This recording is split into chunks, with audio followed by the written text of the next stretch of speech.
তখন সবেমাত্র উষার আলো ছড়িয়ে পড়েছে চারিদিকে। তরুণ পূজারী গদাধর গঙ্গার ধার ঘেঁষা বাগানটিতে চলে এসেছেন। রামপ্রসাদী গান গাইতে গাইতে পুষ্পচয়ন করছেন। হঠাৎ বকুলতলার ঘাটের দিকে দৃষ্টি পড়ল তার। একটি নৌকা সেখানে ভিড়েছে, আর সেখানে দাঁড়িয়ে আছে এলোকেশী এক পরমা সুন্দরী ভৈরবী। এক হাতে ত্রিশূল, অন্য হাতে গেরুয়া রঙের ঝুলি। জগজ্জননী ইঙ্গিতে তাকে জানিয়েছে এই মহাভৈরবীর আগমনের কথা। তাই সব কিছু যেন চেনা চেনা লাগছে তরুণ গদাধরের। ছুটে এলেন তিনি, বললেন তার ভাগ্নেকে, ওরে হৃদু, এখনই বকুলতলার ঘাটে চলে যা, দেখবি এক পরমা সুন্দরী ভৈরবী দাঁড়িয়ে আছেন, তাকে আমার ঘরে ডেকে নিয়ে আয়। ঠাকুর ঘরে ঢুকে তাকে দেখে ভৈরবী বিস্ময়ে অভিভূত। গদগদ কণ্ঠে তিনি বললেন, বাবা, তুমি এখানে বসে রয়েছ? আমি যে সর্বত্র তোমাকে খুঁজে বেড়াচ্ছিলাম। মা জগদম্বা আমাকে জানিয়েছিলেন 3 জন সাধকের সঙ্গে আমাকে দেখা করতে হবে। 2 জনের সঙ্গে পূর্ববঙ্গে দেখা হয়েছে, আজ গঙ্গা তীরে এসে তোমাকে পেলাম। এবার গদাধর বললেন, জগদম্বার নির্দেশে যদি এসেছ, তাহলে এখানে স্থির হয়ে বসো আর আমার সব কথা শোনো। কে এই ভৈরবী কন্যা? ইনি ঠাকুর শ্রীরামকৃষ্ণের যোগ সাধনে সাহায্য করেছিলেন, হয়ে উঠেছিলেন তার ছায়াগামিনী। ইনি হলেন সেই ভৈরবী যজ্ঞেশ্বরী। উত্তরবঙ্গের যশোহরের এক সম্ভ্রান্ত তন্ত্রসিদ্ধ ব্রাহ্মণ বংশের কন্যা। আনুমানিক 1822 খ্রিস্টাব্দে তার জন্ম হয়।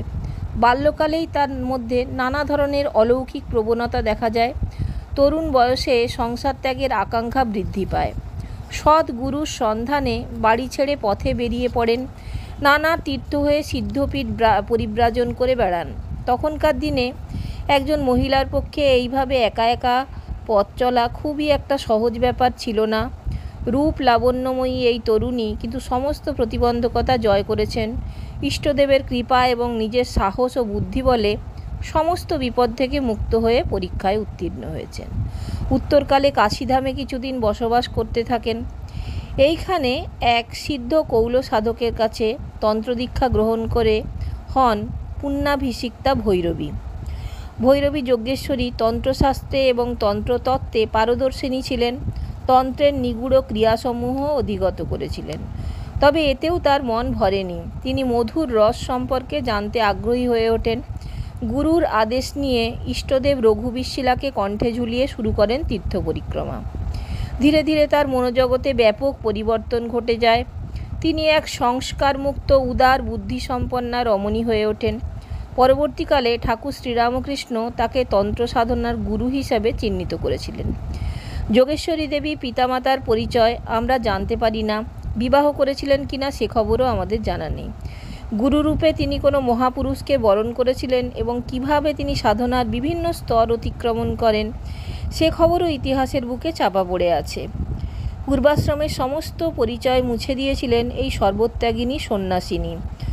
দক্ষিণেশ্বরে গদাধরের শিক্ষাগুরু হিসাবে দীর্ঘদিন অবস্থান করেন। ঠাকুর রামকৃষ্ণ তার শিক্ষাগুরুর পূর্বাশ্রম সম্পর্কে কোনো কৌতূহল প্রকাশ করেননি। দক্ষিণেশ্বর মন্দিরের এক খুপুরিতে বাস করতে থাকেন যোগেশ্বরী। দেবী দর্শন, পূজা, ধ্যানের পর প্রত্যেক দিন পঞ্চবটিতে ঠাকুরের সঙ্গে মিলিত হতেন। শাস্ত্রতত্ত্ব এবং আধ্যাত্ম আলোচনার দীর্ঘ সময় কেটে যেত। এই মাতৃসমাজ সাধিকার কাছে ঠাকুর নানা প্রশ্ন করতেন।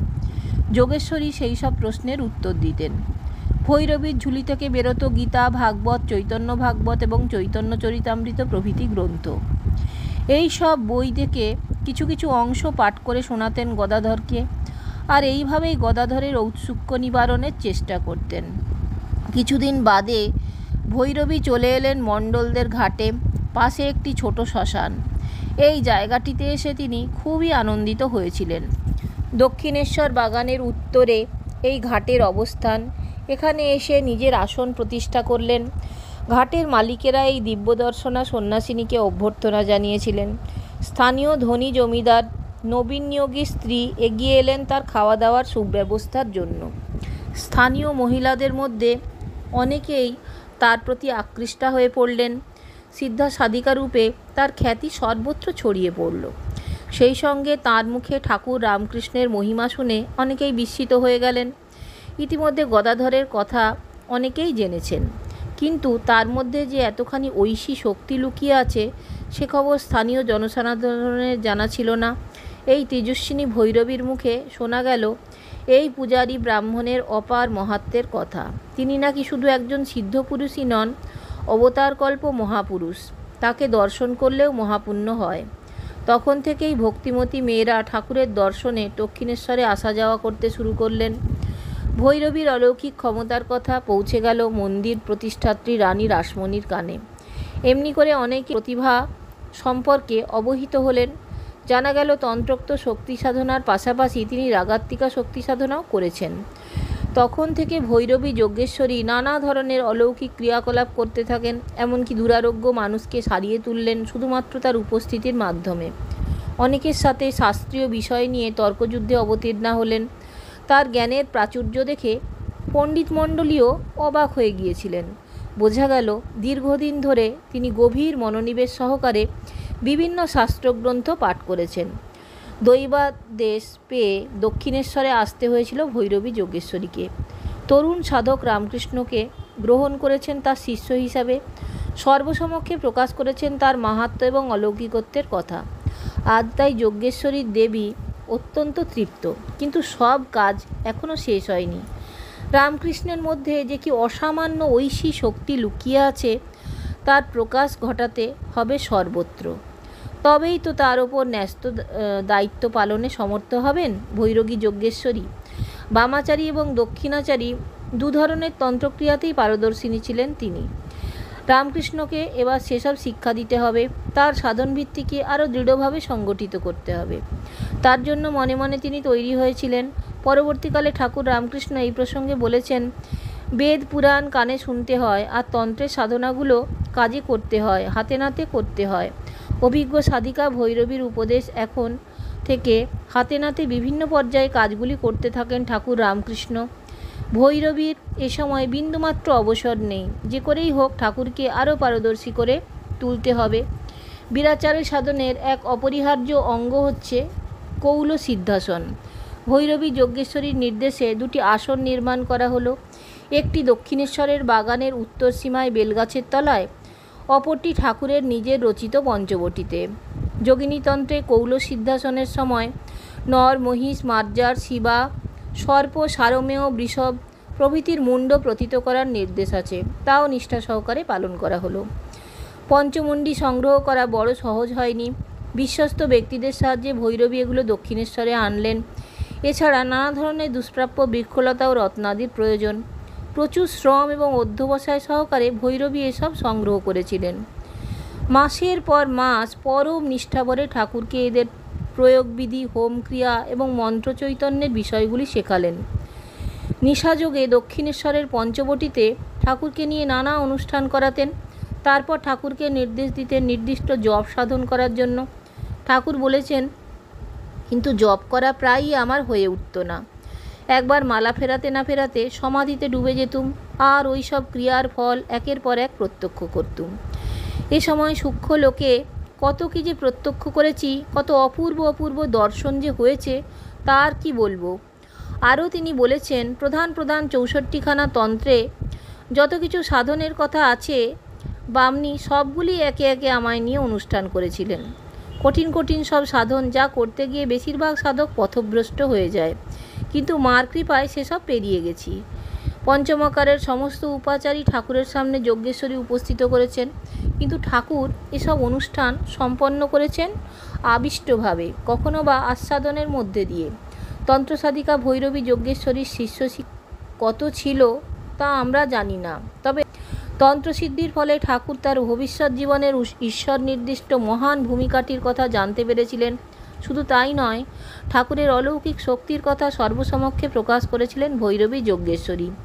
রামকৃষ্ণকে তন্ত্র সাধন এবং সিদ্ধিদানের পর এড়েদার দেবমণ্ডল ঘাটে নিজস্ব আবাসে দীর্ঘদিন বসবাস করেছেন এই ভৈরবী।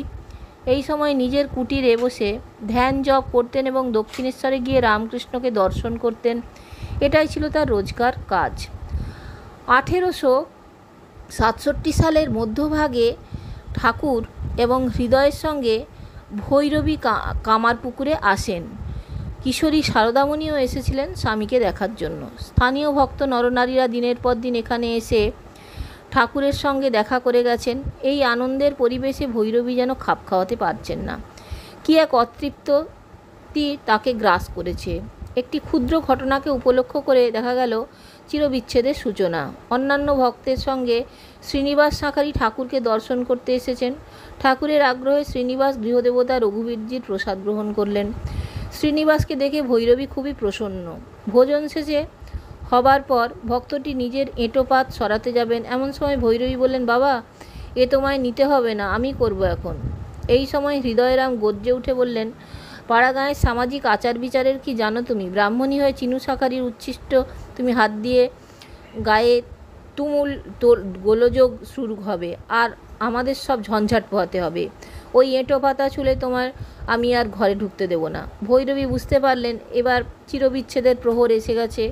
মা জগজ্জননী হয়তো চাইছেন না তিনি এভাবে এখানে পড়ে থাকুন। তাই তিনি তার ভবিষ্যতে সংকল্প স্থির করে ফেললেন। রামকৃষ্ণের বাৎসল্য বন্ধনকে খণ্ডন করলেন। কয়েকদিন পর এসে গেল তার বিদায় লগ্ন। আশপাশের বাগান থেকে প্রচুর ফুল সংগ্রহ করলেন ভৈরবী। ভক্তি সঙ্গীত গাইতে গাইতে একটি সুগন্ধি পুষ্পের মালা তৈরি করলেন। গোপালরূপী রামকৃষ্ণের কণ্ঠে পরিয়ে দিলেন এই পুষ্পের মালা। চন্দন চর্চিত করলেন তার তনুবাহার। তাকিয়ে থাকলেন এক দৃষ্টে রামকৃষ্ণের দিকে। তারপর ভাবকম্পিত দেহে ত্রিশূল আর গৈরিক বস্ত্রের ঝুলিটি নিয়ে দেশান্তরী হয়ে গেলেন। পরবর্তীকালে কোথাও তারা সন্ধান পাওয়া যায়নি। কেউ কেউ বলে থাকেন তিনি নাকি সারা ভারতের বিভিন্ন তীর্থে পরিভ্রমণ করে বেরিয়েছেন, তারপর দুর্গম কোনো এক অরণ্যের অভ্যন্তরে চিরতরে হারিয়ে গেছেন। জনজীবনে ফিরে আসা সম্ভব হয়নি তার পক্ষে। তবে রামকৃষ্ণের তন্ত্রগুরু হিসাবে ভৈরবী যজ্ঞেশ্বরীর একটি আলাদা ভূমিকা আছে। পরবর্তীকালে আমরা যে রামকৃষ্ণকে দেখেছি, যিনি বিশ্বত্রাতা হিসাবে আবির্ভূত হয়েছিলেন, তার সাধন মার্গের অন্যতম সহায়ক ছিলেন এই ভৈরবী। দর্শক বন্ধুগণ, যদি ভালো লাগে তাহলে অবশ্যই একটা চ্যানেলটাকে লাইক, শেয়ার, সাবস্ক্রাইব করবার অনুরোধ রইল। সকলে আমার সঙ্গে থাকবেন। সকলকে ধন্যবাদ। নমস্কার।